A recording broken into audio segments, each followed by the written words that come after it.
Assalamualaikum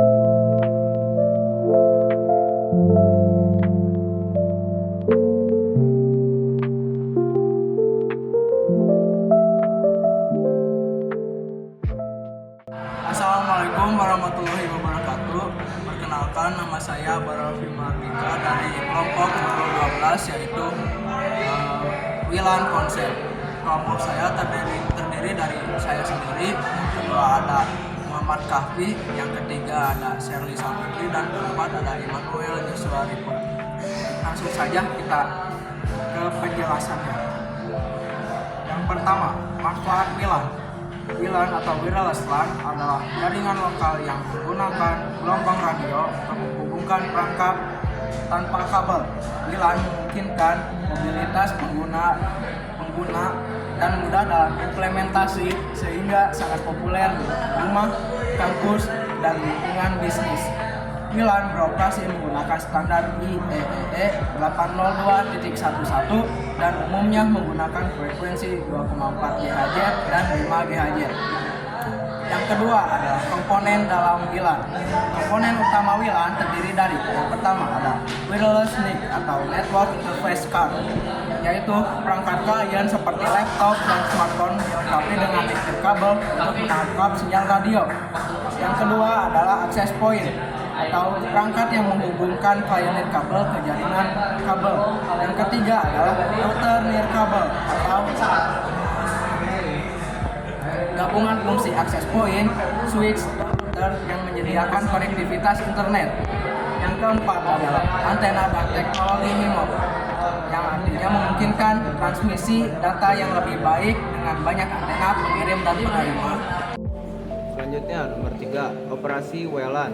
Cara kerja WLAN melibatkan topologi WLAN, BSS Basic Service Set, terdiri dari satu AP dan klien yang terhubung, ESS Extended Service Set, gabungan beberapa BSS dalam satu jaringan yang lebih besar, frame 802.11, digunakan untuk pertukaran data di jaringan nirkabel, mencakup informasi pengamatan, kontrol, dan data, CSMA, Carrier Sense Multiple Access, mekanisme untuk menghindari tabrakan data dalam transmisi nirkabel. Proses asosiasi. Perangkat nirkabel melakukan proses asosiasi dengan AP sebelum bisa bertukar data. Nomor 4, protokol CAPWAVE. CAPWAVE atau Control and Provisioning of Wireless Access Point digunakan untuk menghubungkan AP ke wireless LAN control WLC secara terpusat. WLC mengatur konfigurasi AP yang memisahkan data dan kontrol split MAC, serta menangani autentikasi dan enkripsi data. Selanjutnya, nomor 5, manajemen saluran. Karena sinyal radio bisa saling bertabrakan, penting untuk mengelola saluran secara efektif. Saluran non tumpang tindih, misalnya saluran 1, 6, dan 11 pada pita 2,4 GHz digunakan untuk mengurangi interferensi. Perencanaan penempatan AP bertujuan untuk cakupan sinyal yang merata tanpa saling mengganggu antar AP. Spektrum 5 GHz menawarkan lebih banyak saluran dan lebih sedikit interferensi untuk lingkungan yang padat.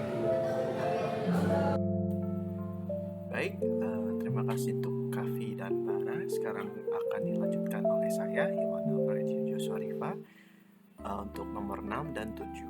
Baik, untuk nomor 6, ancaman keamanan WLAN. Jaringan WLAN rentan terhadap berbagai jasa serangan, yaitu rogue AP atau access point palsu dapat digunakan oleh penyerang untuk mencuri data pengguna.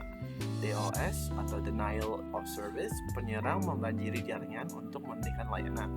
Man in the middle, penyerang memantau atau mengubah komunikasi antara klien dan AP. Dan kita lanjutkan ke terakhir, nomor 7, keamanan WLAN.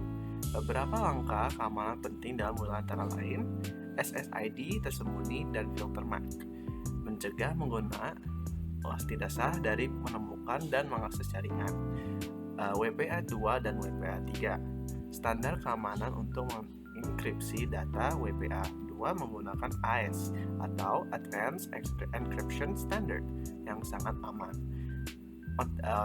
Autentikasi enterprise menggunakan server Radius untuk memberikan keamanan tambahan dalam jaringan perusahaan.